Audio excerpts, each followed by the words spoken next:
tonight. Tanzania will continue peacekeeping efforts in Congo. And judges in Uganda direct the government to respect the court's freedom. And in sports, National Sports Council calls for improved standards. Good evening, this is Capital News at 9:30. My name is Khadija Zimbwe. First, the national news. Officers of the Tanzania People's Defense Forces, TPDF, have been killed by rebels while they were engaged in peacekeeping operations in DRC.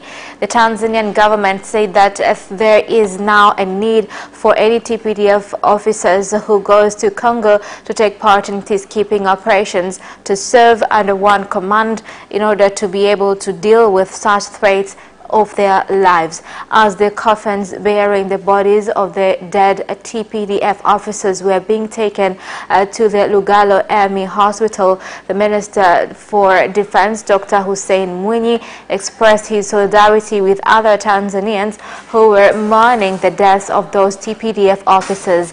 The Tanzanian Lieutenant General Yakubu Muhammad, who is the Chief of Staff of the Army, noted that they have received the news of the death of the TPDF officers with great sorrow. However, in spite of the unfortunate death, the task of peacekeeping will continue in the DRC. Tumejumuika hapa kuaga askari wetu waliopoteza maisha. We are here to pay our last respect to our soldiers who have lost their lives in DRC, Congo, and Central Africa. These youths were there to guide peace, and we lost 2 in Congo and 1 in Central Africa. And we will work on the information which we have acquired in order to prevent this from happening again. We have received this funeral with a great sorrow, and our unit is continuing with work as usual in peace protection. There are challenges every here and there, but nothing is going to stop or hinder our mission. The Kisutu Resident Magistrate Court has revoked the bail of the Chadema Chairman Freeman Mbowe and that the MP for Tarime Urban Esther Matiko for violation of their bail conditions. The Chief Magistrate Wilward Mashauri said that the reason which Freeman Mbowe's sponsor gave for his failure to come to court were mistruths. According to Mbowe's sponsor, on November 8th this year, Freeman Mbowe suddenly got sick and he was rushed quickly outside the country while his health was in a very poor condition. Chief Magistrate Mashauri termed this explanation as false because it is conflicted with the information given by Mbowe himself. With regards to the MP for Tarime Urban Esther Matiko, Chief Magistrate Mashauri, say that Tanzania is a country which is governed by laws, and so anyone accused of any crime is supposed to follow the directives of the country's courts. As such, Chief Magistrate Mashauri noted that Matiko's reason for failing to come to court, which was that she was on parliamentary tour of neighboring Burundi, are not satisfactory enough to justify her failure to come to court. Now, as a result of the court's decision, the lawyer for the defense, Peter Kibatala, submitted an emergency appeal. The grounds were that both Freeman Mbowe and Esther Matiko reached the Kisutu court on the 12th and 23rd of November. Hence, there is absolutely no reason why Mr. Freeman Mbowe's bail should be revoked, as he came to the court on 2 occasions and he himself gave reasons for his failure to come to court. Due to the appeal of the defense team's legal team at the High Court, the Chief Magistrate of the Kisutu Resident Magistrate Court, Wilbert Mashauri, said that the case will be mentioned again on December 6th this year. Chief Magistrate Mashauri said that the Kisutu Court will do this while they are awaiting the verdict of the High Court in response to the defense team's request. As for the 2 suspects, they have been returned to remand custody. Now, Tanzania Forestry Service, TFS, in Shinyanga region, along with the police force, have caught 2 train wagons carrying hardwood and other forest harvests, including raw honey, which is alleged to be harvested and transported illegally.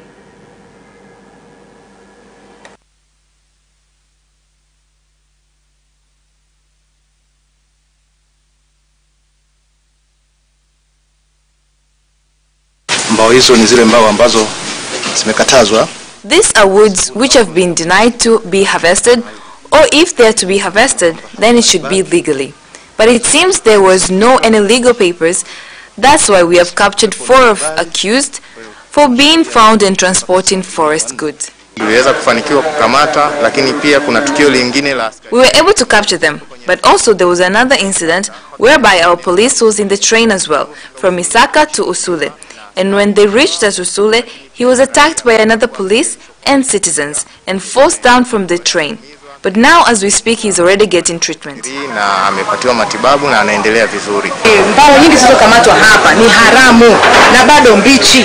A lot of wood which have been captured here is illegal and still raw, and it's a lot of load we have captured.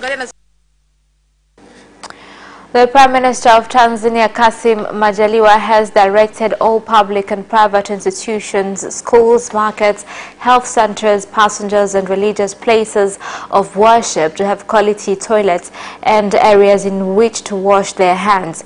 Prime Minister Kassim Majaliwa has also called upon health officers to ensure that they regularly inspect such areas.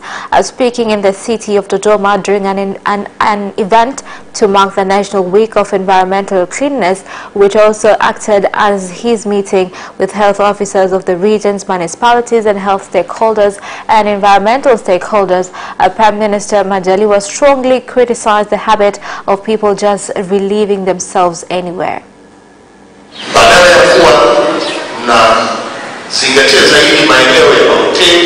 Instead of concentrating on areas like hotels, butcheries, slaughterhouses, now we need to go to the society and check on one-on-one. It's my expectation that if we keep on giving out knowledge and following on the law, then in our societies we will have clean toilets.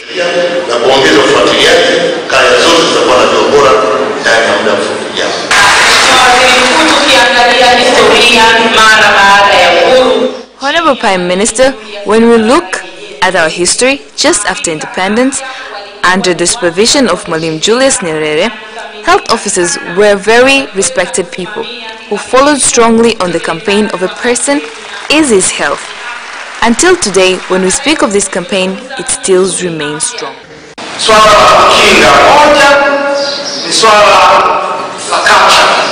It's the thing of culture and how people keep clean in their areas. Now we need to start educating people on what to eat and what type of food and everything concerning it. 47 people, including 19 students and 18 parents, have been sentenced by Ambassa Primary Court in Tunduru District, Ruvuma Region, to 3 months of jail or a 300,000 shillings fine each for Form 1 students, poor school attendance, and the students are sentenced to be canned 4 times each.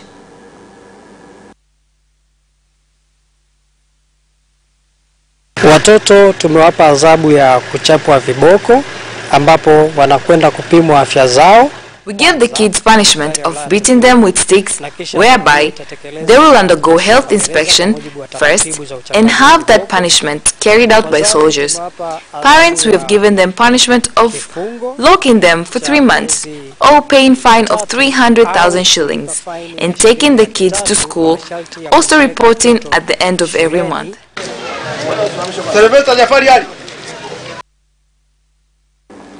Now, a task force to prevent illegal cashewnut business along with police in Nanyamba Town Council in Mtwara region has caught 15 sacks of cashewnut, which is equivalent to 1.5 tons, that is claimed to have been bought from farmers by using illegal weighings and measures that have been banned.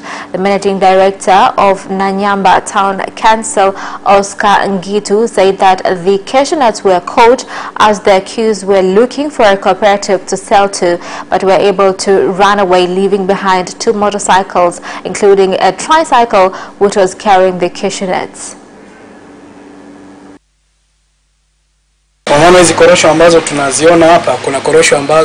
The cashewnut which we are seeing here, we discovered that some were coming from Mtopwe heading to Kibaoni, and after getting the information, we followed on those responsible.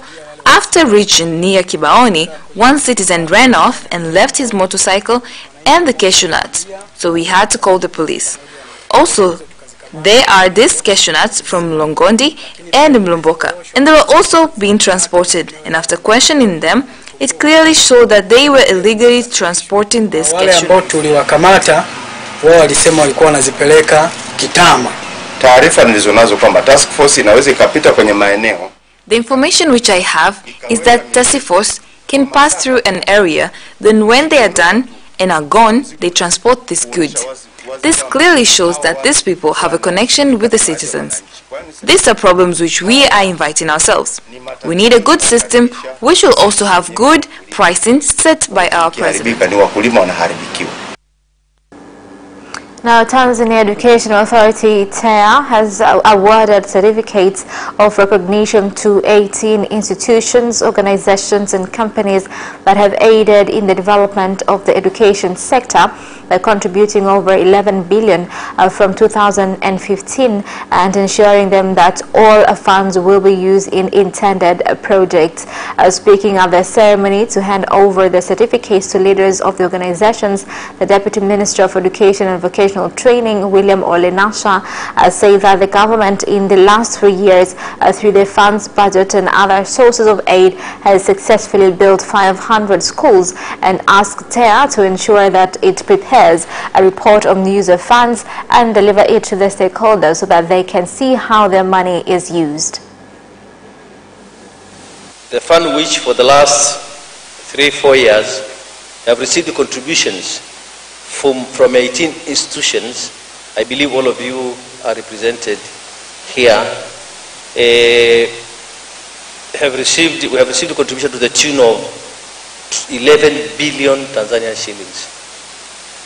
And the amount which has been extremely instrumental in the education sector, I mean, it has assisted us to carry so much within a very short time, and it has changed, the education in many aspects. Waendelee kushirikiana na mamlaka ya elimu Tanzania. They should continue cooperating with education authorities in Tanzania in willing contribution to education projects. By doing so, I believe we will reach our goal of having educated people by the year 2025. Ya kuwa na jamii iliyoelimika vizuri. Kama taasisi tunaendelea na mipango yetu, tunaendelea kurekebisha maktaba za shule za msingi kama As an institute, we are continuing with our plan of fixing primary schools' libraries as part of the work which you are aware that we do. Also, we are still continuing with our competition of Andika Challenge, which includes all government schools in our country. We're still continuing to receive those stories, which are a lot, and we're very happy for that. Next year, we will continue with our plan of fixing libraries.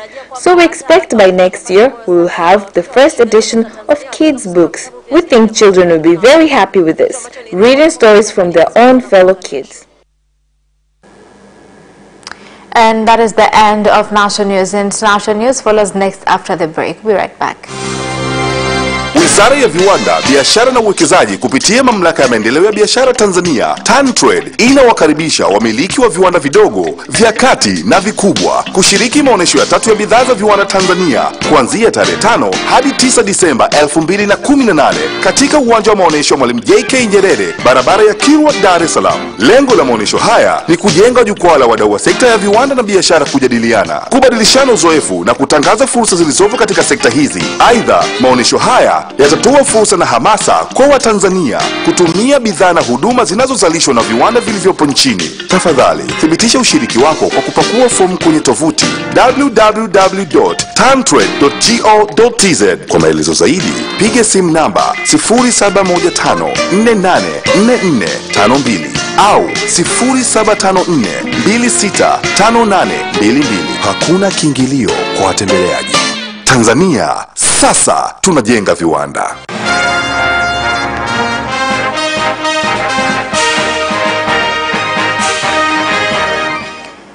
Welcome back, and in international news tonight, The Chief Justice of Uganda, Barty Karutebe, as well as his deputy, have directed the government to stop interfering in court activities, stating that it has been difficult for the division to implement its duties despite the Constitution's clear stance on that freedom. Give us the opportunity to manage judicial system of Uganda. We ask you to do so justice can be served, and it is a hope that our request will be granted. We must look at these appointments. We must look at these appointments as an opportunity to serve the people and not serve self-interest. The National Electoral Commission, CENI, in the Democratic Republic of Congo continues to receive computers for the elections that will be held on December 23rd, and campaigns have already begun. We can see the consignment behind, which contains equipment that will be used in the election in South Kivu, which include boxes, election booths and voting paper. We thought it was just empty words, but now we can actually see that this is going to happen.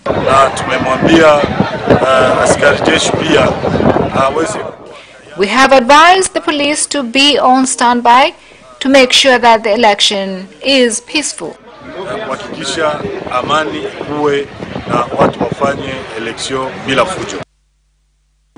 The Parliament of Burundi has selected 13 councillors of the Truth and Reconciliation Commission.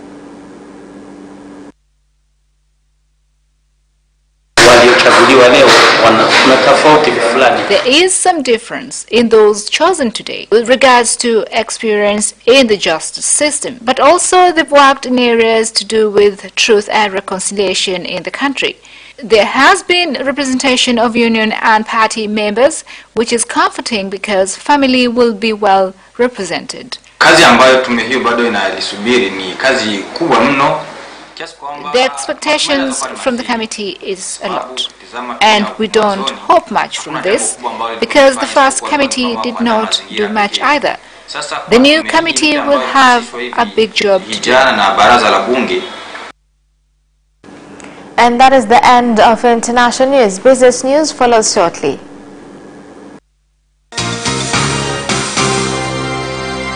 Watch Business Edition as we talk to business leaders and experts in sectors that are transforming Tanzania's economy. To be rich, I have to be a business person.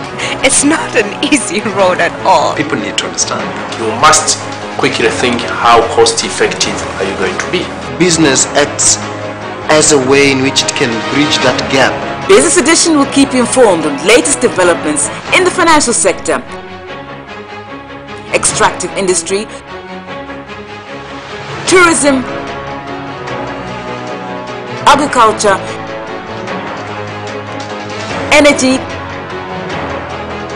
construction, and so much more. Meet entrepreneurs who create employment opportunities. Watch Business Edition on Friday at 8:15 p.m.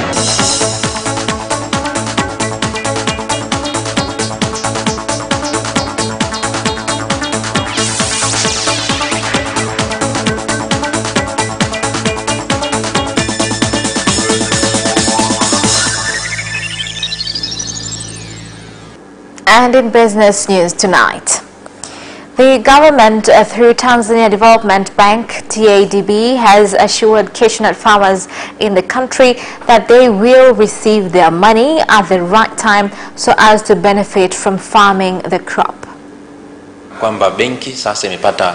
The bank has had this great opportunity to get expertise that will help us in irrigation farming. As a bank, we want to see an increase in production that is profitable. I know that if our farmers can be assured on a reliable water supply, this will give the buyers confidence that their demand will be met.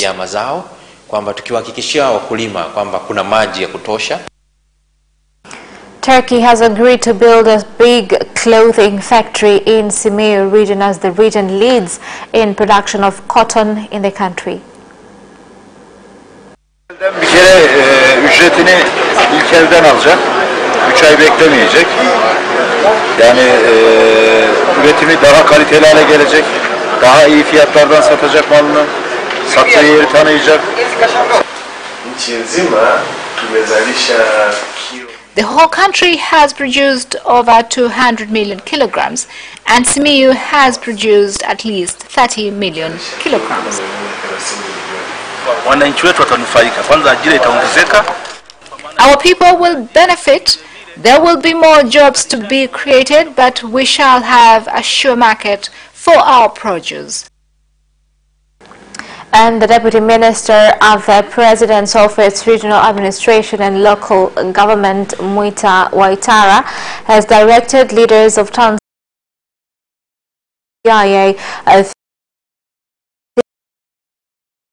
implementing construction of 100 industries in each region so as to attain industrial revolution by 2020. Present, we have doctors and professors. So we ask you to go and convince people to practice modern farming, but also start up factories within their means, so that when we speak about reducing poverty and building middle-income economies, it encompasses people in rural areas also. Women and youth participation in business is high, so in 30 years a lot has been done to improve the economy of Tanzanians.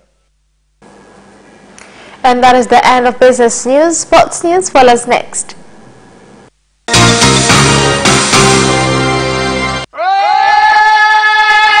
Hi, my name is Kotaro Tokuda. What's up? My name is Sian Garnier. I'm John Barnes from Liverpool Football Club. The hip hop, I hip it, the hip it, hip hop. You don't stop the rockin' to the bang bang boogie. Say up jump the boogie to the rhythm of the boogie to beat. Now what you hear? I'm watching Sports Gazette. I'm watching Sport Gazette. And you're watching Sports Gazette with Sebastian. With Sebastian. Peace out. Yes!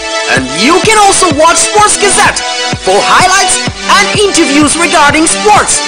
Do not miss Sports Gazette every Wednesday at 7 p.m. only on Capital Television.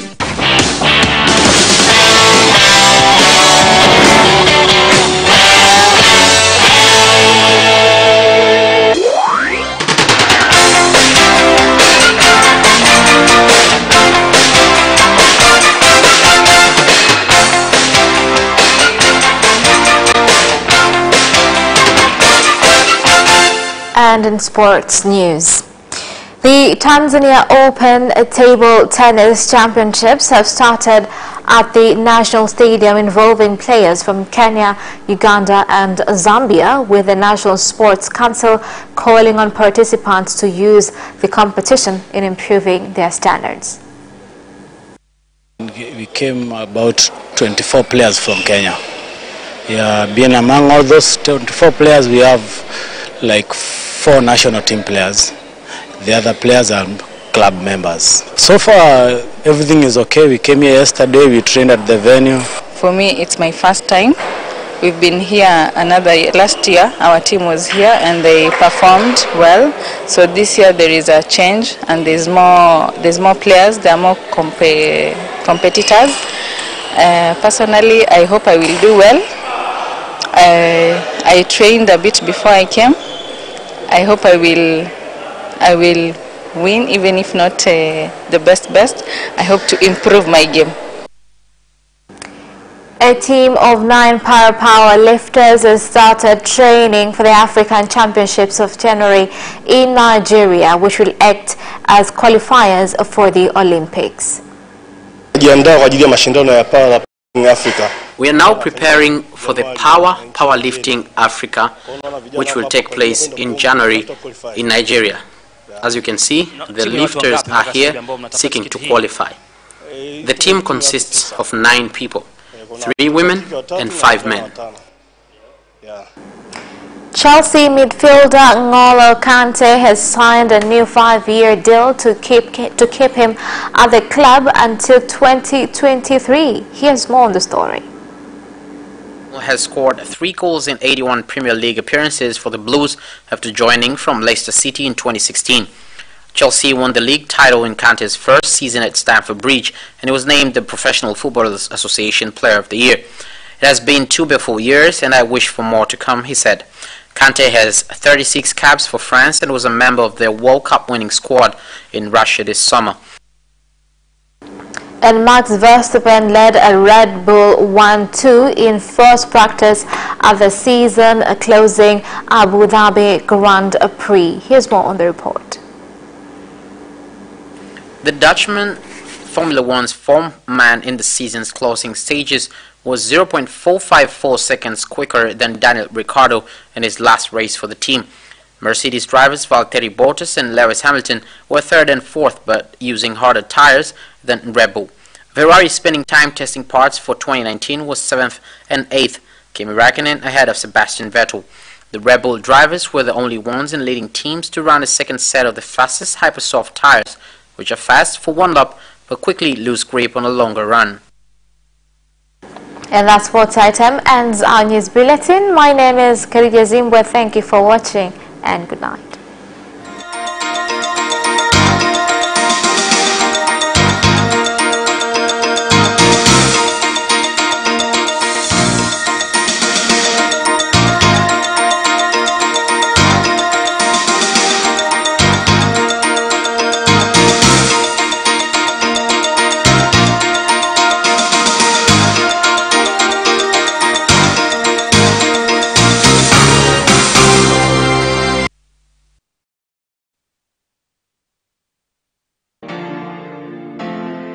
On the deco this week.